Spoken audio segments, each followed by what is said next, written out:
Antonio Conte, sukses menandai debutnya sebagai manajer baru The Lilywhites, dengan membawa Tottenham Hotspur menang tipis 3-2 atas Vitesse di UEFA Conference League, Jumat dini hari tadi. Bermain di kandang sendiri, Conte langsung menerapkan formasi 3 bek andalannya, yang berjalan mulus pada mulanya. Menit ke-14, Son Heung-min membuka keunggulan Tottenham lewat sepakan kaki kanannya, setelah memanfaatkan bola muntah hasil pergerakan Lucas Moura, yang tidak sempurna dihalau oleh kiper Vitesse, Marcus Subert. Tak butuh waktu lama bagi Hotspur, untuk menggandakan keunggulan. Memasuki menit ke-22, Harry Kane berhasil mengeksploitasi lubang pertahanan Vitesse. Umpan terobosannya sukses dimaksimalkan oleh Lucas Moura untuk menjadi gol kedua. Tottenham tampak semakin nyaman saat mereka mendapat skor tambahan melalui gol bunuh diri bek Vitesse, Jacob Rasmussen. Keunggulan 3 gol ternyata membius Hotspur untuk terlena. Sadar akan kondisi tersebut, Vitesse langsung menghadirkan situasi menegangkan di sisa waktu babak pertama, dengan mencuri 2 gol balasan. Memasuki babak kedua, Tottenham semakin tertekan. Momen kartu kuning kedua yang diterima oleh bek mereka, Christian Romero pada menit ke-59, memaksa Conte untuk fokus mempertahankan keunggulan. Vitesse lantas mengambil alih kendali permainan dan menebar berbagai ancaman, yang membuat Tottenham sedikit ketar-ketir. Ketegangan yang dialami tuan rumah mulai mereda setelah Vitesse terpaksa bermain dengan 9 orang, menyusul kartu merah yang harus diterima kiper Subert dan Daniel Hoduki. Namun momentum itu tidak dimaksimalkan oleh Tottenham, yang terkesan bermain aman di sisa waktu paruh kedua. Hasil ini membawa Tottenham naik ke posisi kedua grup G UEFA Conference League musim ini, dengan koleksi 7 poin.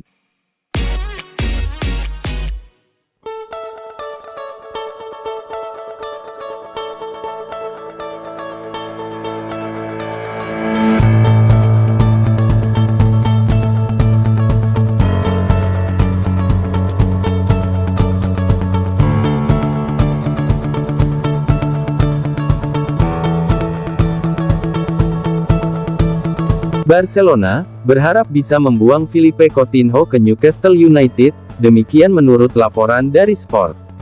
Klub asal Catalunya itu hanya menganggap Coutinho sebagai pemain cadangan dan hanya menjadi beban finansial klub. Ia juga dinilai tidak akan cocok dengan gaya bermain Xavi, yang diprediksi akan resmi menjadi pelatih Blaugrana.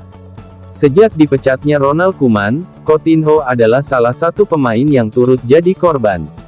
Barca sebenarnya sudah pernah berusaha membuang Coutinho di 2 musim panas terakhir. Namun karena tidak ada yang berminat, Koeman membelanya, memintanya untuk menetap, dan berkata ia yakin sang pemain akan bersinar. Namun kini, ia kembali hanya menjadi penghangat bangku cadangan, di bawah arahan Sergi Barjuan. Pihak klub saat ini dikabarkan merasa sudah waktunya untuk menjualnya secara permanen. Barca pun berharap Newcastle akan berusaha membelinya. Mereka juga akan menerima opsi kesepakatan peminjaman dengan klausul wajib membeli.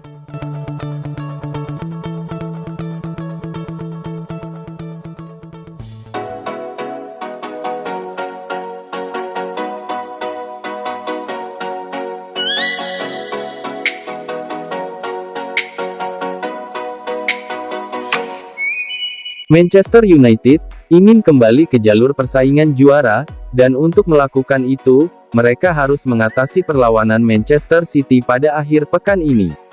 Setelah dipermalukan Liverpool, manajer Ole Gunnar Solskjaer mengubah taktik timnya menjadi 3-4-1-2. Hasilnya, mereka sukses dengan kemenangan 3-0 di markas Tottenham Hotspur. United boleh percaya diri untuk laga nanti, mengingat mereka tidak terkalahkan dalam 4 pertandingan liga terakhirnya melawan City. Dan hal tersebut menjadi rekor terpanjang mereka saat kontra The Citizens, sejak 6 pertandingan, antara 2008 dan 2011. Namun kini, Manchester City arahan Pep Guardiola, telah menjadi tim paling ditakuti di Liga Primer dalam 5 tahun terakhir. Sekalipun seperti itu, mereka kerap menemui kesulitan saat melawan Manchester United asuhan oleh Gunnar Solskjaer. Faktanya, manajer asal Norwegia itu kerap menjadi salah satu lawan tersulit yang pernah dihadapi sosok Catalunya tersebut sepanjang karirnya.